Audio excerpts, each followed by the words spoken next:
Good morning, everybody. I got off to an early start today, so we're doing this at noon, which is fast for what's supposed to be a morning show. But yeah, I had quite a few errands I needed to run this morning. Had me driving all over around Japan.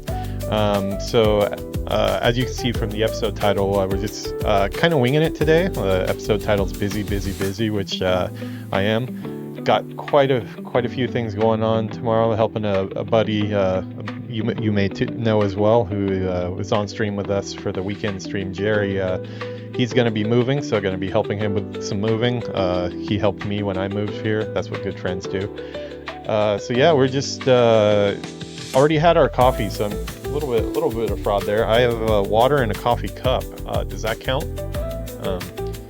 This episode is going to be about as ramshackle as they come. I really haven't prepared anything. We're just going to look at the headlines today and chat about things together, which is kind of really how the show normally will be in my imagination.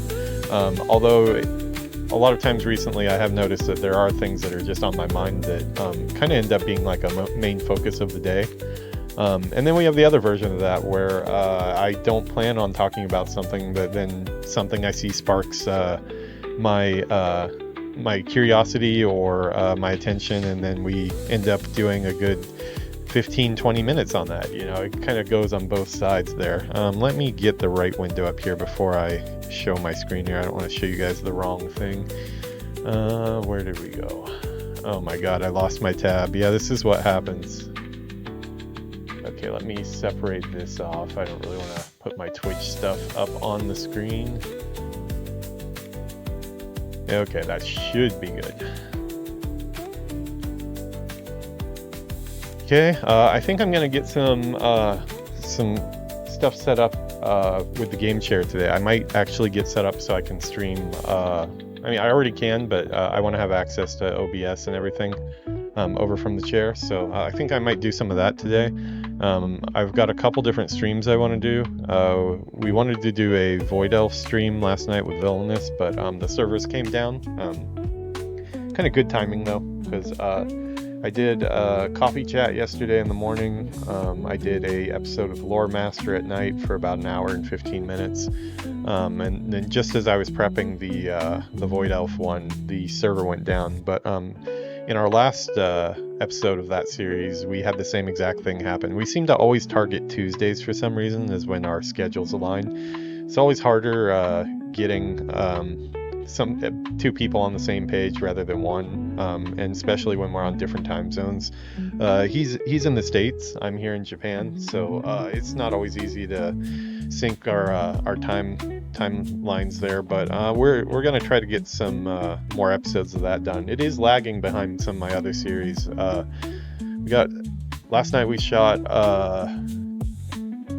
Road to Lore Master episode 17, so we've got about 17 hours of content on that, and then I think we're at about 15 hours with our Worgen Warrior as well. Then we've got quite a few of these. These are supposed to be like 30 minutes or so, but they tend to go 45 minutes to an hour.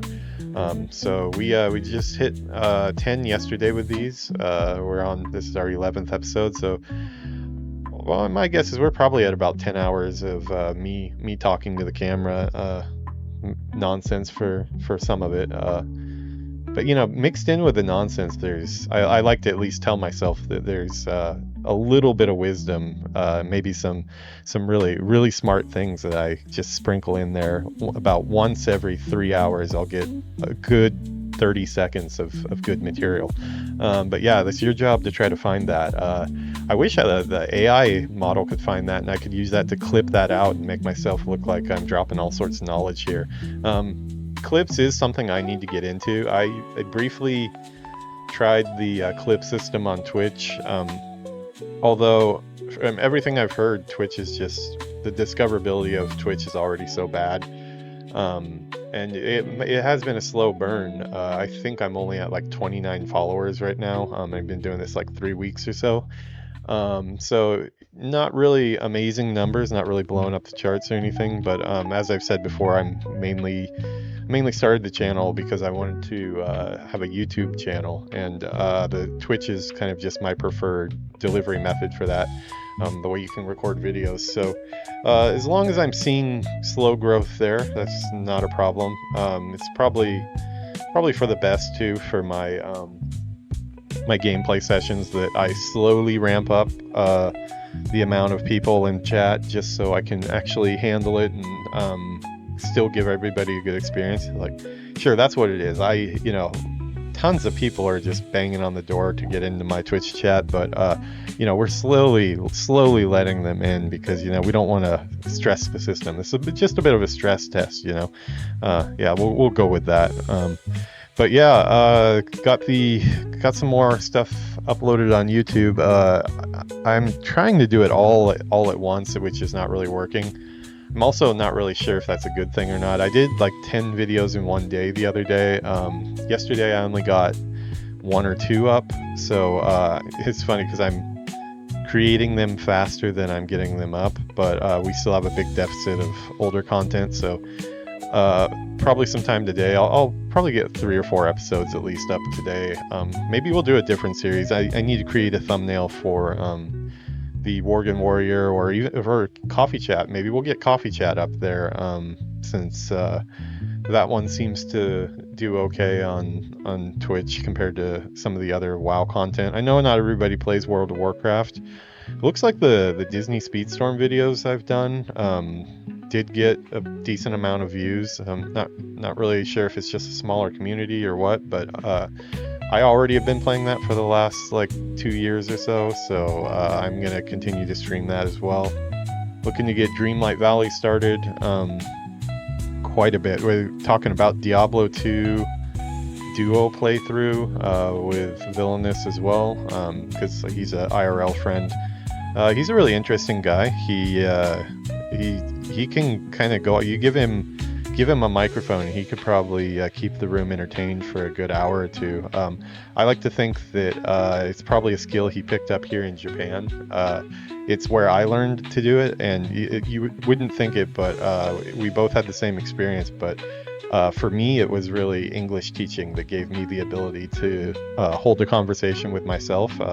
Probably one step on the road to crazy, but yeah, when you're in front of a bunch of non-English speaking Japanese people and you're getting looks of confusion, a lot of times the only thing you can really do to fill that confusion is just talk more, say things multiple times. And then that was with, when I taught kids for about 6 months to a year or so. When I first got to Japan, that would have been 2001 or so maybe.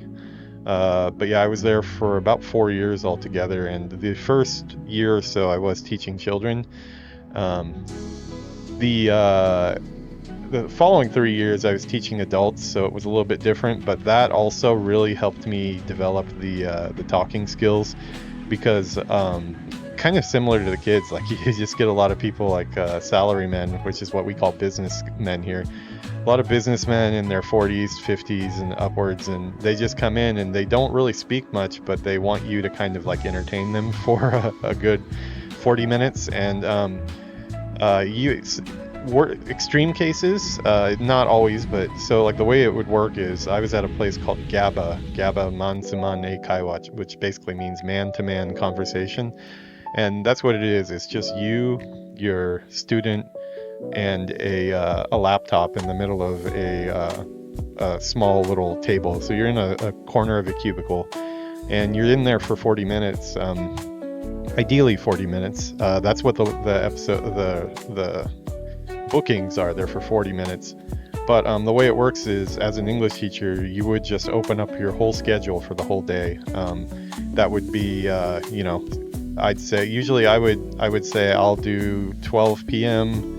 till 11:30 p.m. when I can still feasibly get the last train back home. And if I'm a popular teacher, my whole day is full of lessons and I'm making decent money. if I'm not a decent teacher, or it didn't really matter how good of a teacher you were, it was more of a popularity game type thing.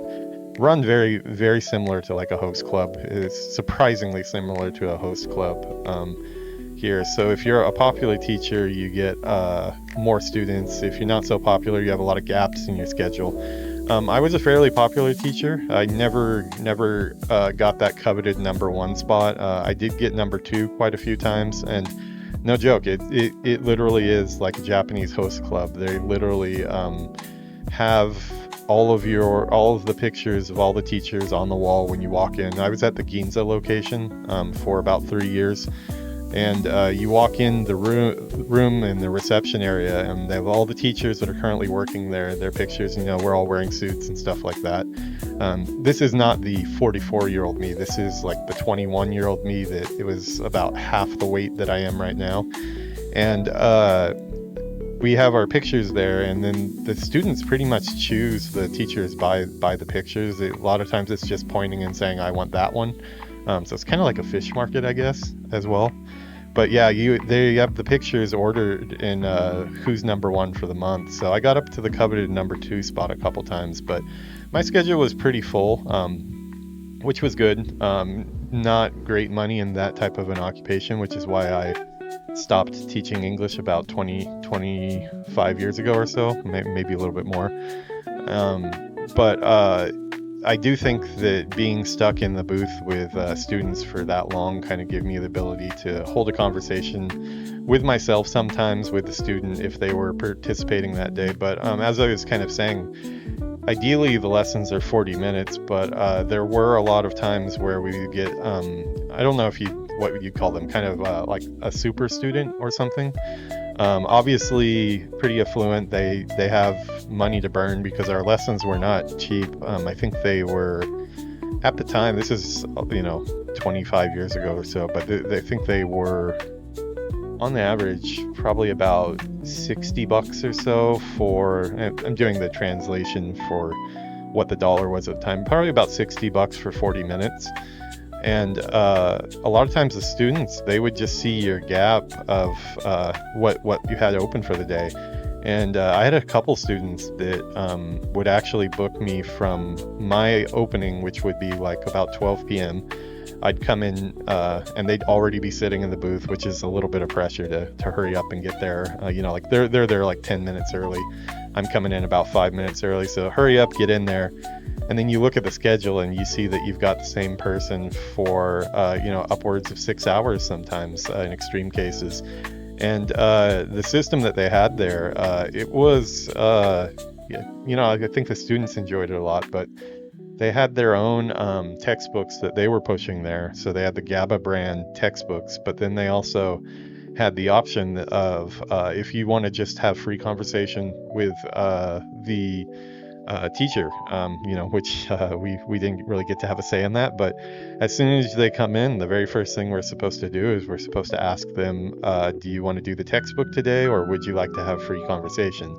And 99% of the students would choose free conversation. And as teachers, if you could call us teachers, because I had no degrees whatsoever for that. I was just, my degree was white guy. That's pretty much it. Like a guy that looks somewhat American.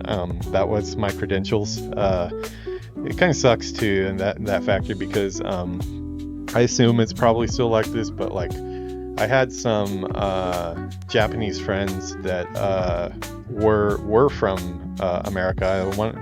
One buddy of mine, his name is Kunito. He actually was born in Los Angeles. He's more Californian than I am, I would say. But because his face is Japanese, certain students really wouldn't book his lessons because they want to learn English from a foreigner. But I mean, this guy's got the biggest California accent you could ever imagine.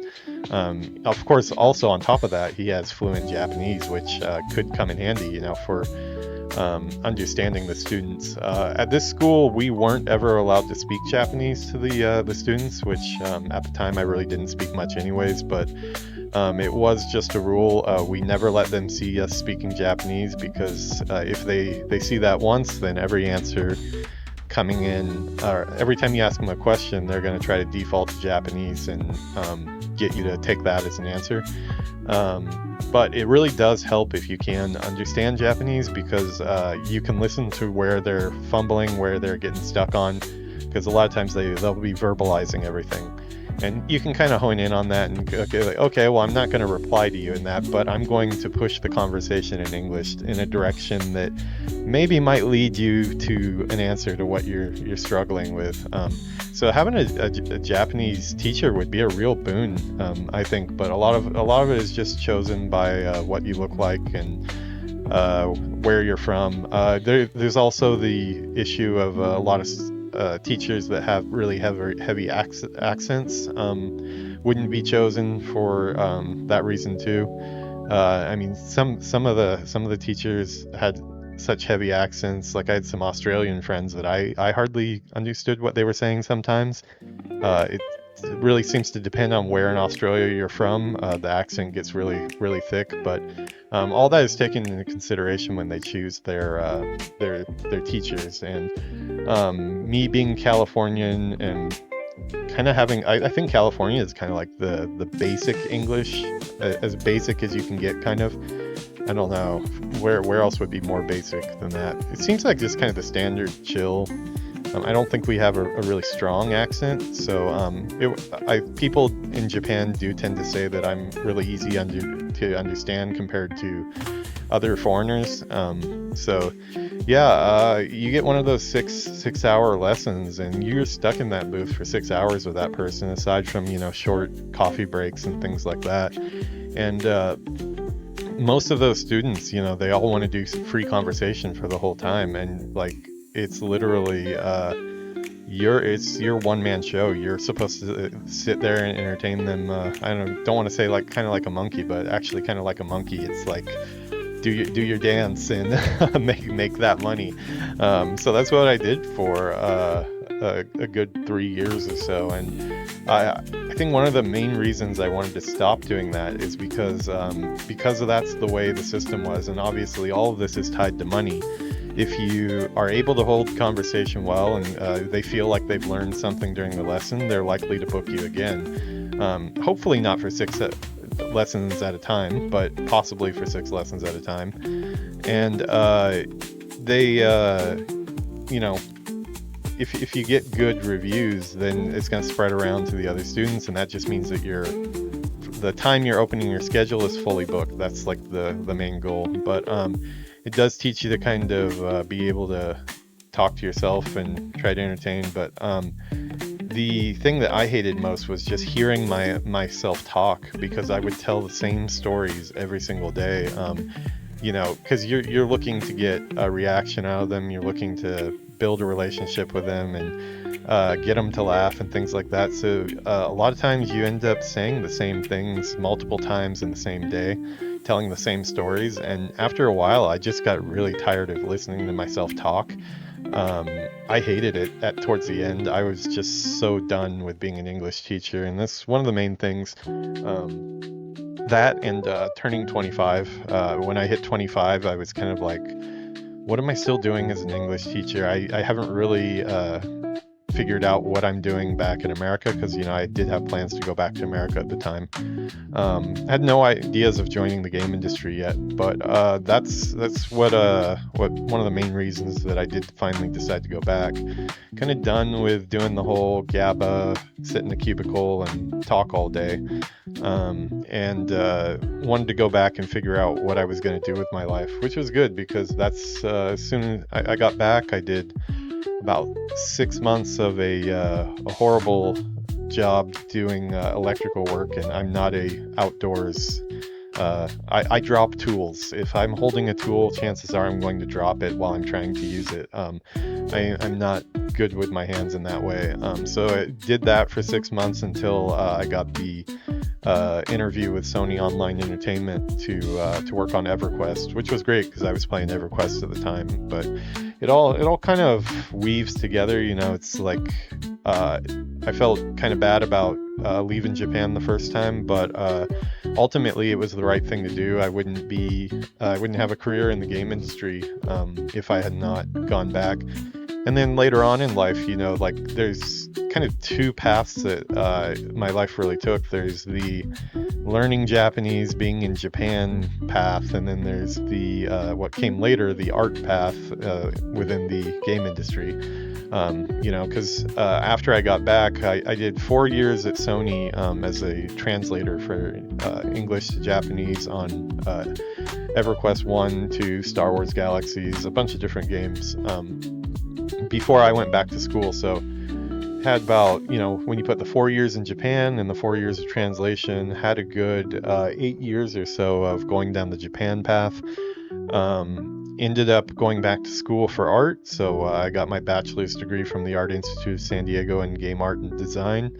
That took me about 4 years, and I did probably about 10 more years of art experience working in the game industry before I once again got on the Japan path, but this time kind of bringing the art stuff with me. So no longer was I stuck being an English teacher in Japan. I would not give anybody English lessons if they asked me to. I do find it kind of annoying, and it's nothing that people try to do. It's just one of those like misconceptions they have in their head. When Japanese people see foreigners in Japan, they automatically think that we are English teachers, which, yeah, gotta hand it to them. A good number of us are, but it also sometimes it does feel a little degrading. It's kind of like putting us in a category like this is all you can do, when no, I mean, I can speak your language too. I work with Japanese developers, so this time I kind of tried to marry the two, the art skills that I learned from school and many years of AAA development as an artist, and then also the Japanese language skills to be the middleman between the Western developers and the Japanese developers, because the way things are done in Japan in the game industry are very different than they are here. There's a lot of adjustments that I've had to make. The roles that people play is very different. A planner in Japan is what a designer is in America. The divvying up of duties is completely different. Most of the planners that I've worked with in Japan, even though it's very design-centric aspects of the level that normally in the States would be handled by a designer who has design experience with knowledge of what makes a game fun, more so than the visuals. They would be handling that type of stuff. But a lot of times in Japan, the planners, they totally leave it up to the artists. They just say, make the art, you figure out the design size. And it led me at first to ask a lot of questions about, like, well, what shape of arena are we talking about? What size of a level are you looking at? And it would kind of just be like, well, that's your job, you figure it out. So the two positions are kind of merged together here, which takes some getting used to. When I was at Ubisoft, we completely ran it like a AAA developer in the West. A lot of foreigners working at Ubisoft Osaka while that was still around. RIP. Lots more layoffs yesterday from Ubisoft, it looks like. So they're laying people off in Europe now, as well as Japan. They're not high on my list of companies that I'm happy to stare at their logo, and there's certain splash screens when games pop up where I'm kind of like, yeah, I don't really want to look at that. NetEase would be one of them, but Ubisoft is quickly getting up there, but I do still love their games. I haven't finished the most recent Assassin's Creed games because I think they just have too much bloat. They've gotten bigger and bigger and bigger, where I actually want a smaller curated experience. I'm okay with the type of style of game that the Ancient trilogy was, with Origins, Odyssey, and the Viking one, Valhalla. but I'm not so okay with how long it takes to finish those games and complete the map, because I did complete the map for all the games up until Odyssey. I've still never finished Odyssey because it's just so gigantic and I just don't have time. But so I hope they make things a little more compact in the next one. But yeah, maybe it's good that Assassin's Creed Shadow got pushed back a little bit, because I think I need some time, a space in between all of those layoffs they did, and when I'm looking at a Ubisoft screen again. But yeah, let's see. Let's do a quick check of what's going on. We are nearing 30 minutes, so hopefully it's a light news day. We can kind of just make this a story time episode more than anything else. Let me get some water here. My voice is still a little bit rasped from the last couple of days. Yeah, I don't know if it's a cold coming on, or I've just destroyed my voice for streaming like 60 hours of content in the last 3 weeks. That's probably the case. I do want to check this out. I remember Orcs Must Die. I didn't know a new one of these was coming out. I'm not going to kill the stream either. I'm going to turn it down a little bit. If this has any copyrighted music, I'm probably going to be muting it really quickly.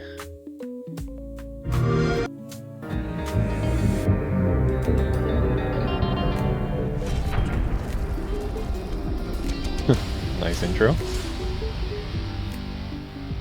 These games were always funny.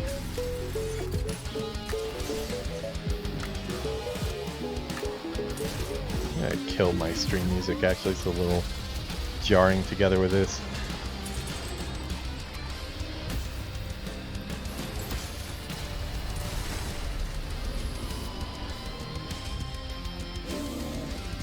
Nice. Oh, okay. Hopefully you don't get flagged for mature audiences here. I love the pink bow on the head. It really matches the theme here. Oh, so many effects on screen at one time. It's a lot of bodies to leave on the ground as well. Yeah, I mean, it looks fun. It looks a little rough in some areas. The decapitations and amputations and stuff looked a little like, kind of like the arms just kind of fell off rather than being chopped off.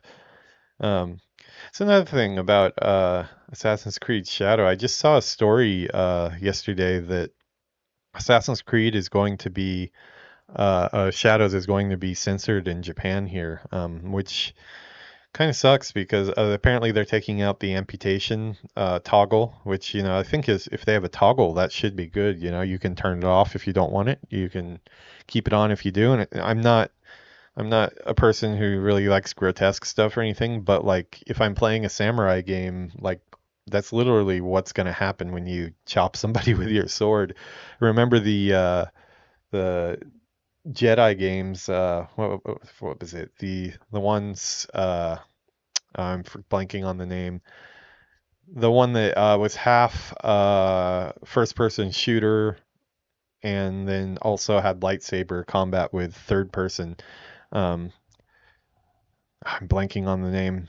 But yeah, those games, they had the amputation, I believe, as a patch, and oh my god, it just elevated that game so much. Chopping in the stormtroopers was just so satisfying. Without the patch, it just felt not so great, and I'm worried that that's what is going to happen with not having that in Japan. I'm hoping I can get around it by installing the American version, but it's hard to know. Let's see. New CEO? Sony Interactive. Okay. Yeah, I'm not too familiar on their leadership there, so that is... Oh, Herman Hulse. Okay, that's the guy that wears all the strange clothes on the... he was wearing like a ski jacket or something. Oh, with Kojima. That was really odd. Uh, like inside of a room. It was odd. Yeah. Well, hopefully their new management continues to pump out Sony exclusives that are worth buying the console for. How weird. Shovel Knight is being added to the ukulele remaster.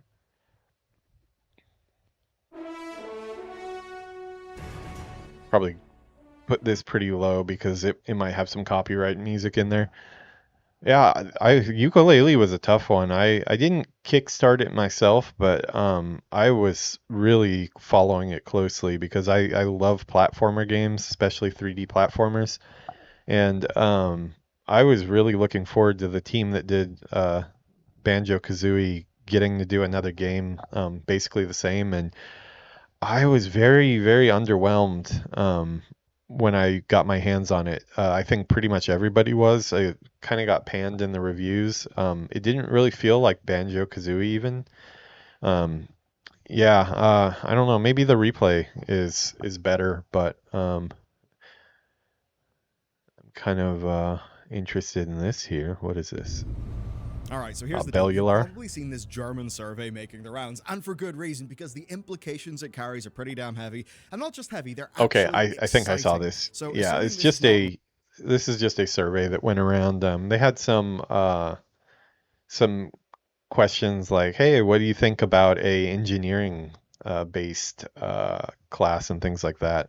We're a big World of Warcraft channel here, so we have to click on that stuff when it pops up. But Helldivers 2 creative director goes on sabbatical after 11 years. Wow, 11 years. It's announced he's gone on a sabbatical even when his work started. Okay, well, that's weird. Usually that type of stuff wouldn't make a headline. 11 years of working around the clock on the same IP. Has the Helldivers IP been around for 11 years? It's just recently on my radar with Helldivers 2, but yeah, yeah, this unfortunately is just one of the big things that happens. I I could not even list the numbers of relationships, marriages, other things like that that just fall waste to a poor work-life balance that the game industry tends to offer. So hopefully, yeah, he's gonna take some time off and see. I'm sure my friends will do their utmost in the meantime, deliver amazing stuff. Yeah, so he must be a pretty well-known person in the community if he's his stepping down for a while is making headlines. But yeah, I could really see. I could not imagine working on the same IP for 11 years straight. You would hope that you would at least get to work on a different IP within the same company, but that could get pretty rough. I could see that, especially now that like Helldivers 2 seems like they had their big day in the sun, and now it's kind of winding down a bit. I'm sure it's going to continue like all live service games do, but it seems like the big rush for that one has kind of come and gone. So maybe it's there is like a some kind of like melancholy that kind of comes with releasing a game where you just for the longest time, like every part of you wants to talk about the game you're working on, and you're under NDA, so you can't really talk about all the cool stuff you're doing. And then it comes out, and it's like, okay, it's out. Like now what, And depending on how the development process was, if it was a good process, maybe you're excited to get on to the next things that the studio is going to be on. But if it was a rough one, like a lot of times they are, then yeah, you kind of want to put it in the rearview mirror and might be a good time for him to wind down. I could definitely see that. Yeah, it's got to take time for your mental health. I did an episode on that. One of the first coffee chats we did, I talked about the issues of layoffs and things like that, what they do to just mental health in general when you're unsure if you can provide for your family. So uh, something that definitely needs more attention on it. Yeah, I think we're getting down to, oh wow, U.S. physical game spend is halved. I gotta say, I'm not for US. Well, I mean, I've got my shelf down here. I've still got one of these shelves. Uh, Box spend is down more than 85% since its peak in 2008. Yeah, yeah. It's for me currently. I have never bought a PS5 game. I don't believe. I don't think I have. I take that back. I bought one PS5 game. What was it? Yeah, I bought the Miles Morales PS5 game, 2, and Demon Souls right when I got the system, physically. And until then, I had always been physical on everything. PlayStation, Xbox, everything. I would always buy physical. From PS5, for me, what broke it's just a lot harder to get the games. American games for me, being in Japan, so buying them digital, I can still use the US store. I have to get PS in cards internationally, which kind of sucks to be able to buy them on the US store. But yeah, that's when I stopped for all those. The only one that I remain, and I still, even for Switch 2, I plan on buying carts. I don't know what it is, but I probably because I've been a kid that was raised on Nintendo, I want to have my Switch carts. It's kind of like a collection. I like how portable they are too. Like I have like 4 or 5 little cases, and like knowing how much game is in that small little brick of joyness that I can take with me anywhere is just great. I could be stranded on an island forever and I'd never finish it all. So I'm going to continue physical media for that one. But other than that, yeah, I'm completely digital at this point too. These are kind of, if anything, kind of a nuisance. All of these are empty, actually. I have them all in a disk folder under my console, but you know, it's if I do want to play any of them, I have to get out the disc. I have to upload it to the PS5 because I have PS4 games too that are mostly playable. But yeah, my backlog is so big that I tend to gravitate towards stuff that is a little more recent and on my my installed console already. Yeah, I'm hearing the same music from when we started this episode, so that probably means that I'm going, yeah, about just as long as I needed to, about 40 minutes of music. So yeah, I think we're gonna wrap this one up here today. Let's take a look outside and see what type of day it's shaping up to be. Okay, good. We got some clouds in the sky, but it is not overcast like it was yesterday. We nighttime, it got really cold last night. I did my World of Warcraft stream. I had the window cracked at the beginning to get a good view of Japan. During the day, I can actually I have my Japan cam up to my glass window, and you can't really see any reflection, so it's fine. But when I do it at night, because of the reflections, I actually have to open the window for the intro and outro. A lot of times, if it's not too bad, I kind of enjoy the air coming in. But last night it was cold as hell. The rain was starting to float a little bit, so not exactly snow, but not exactly rain either.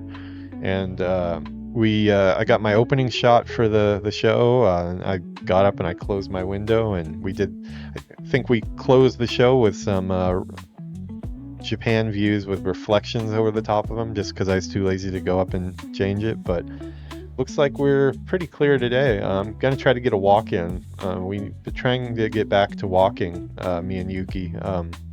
Had a good run there. We probably did almost a full year of walking about 10,000 steps a day, almost every day of the week. But once you fall off that wagon, it is hard to get back on, and we've been off the wagon for probably a good 6 months or so. So just in the last week or so, we've gotten up the mountain. You can barely see the mountain in the distance, but we go up that mountain from our house, and yeah, we've gone up a couple times in the last week.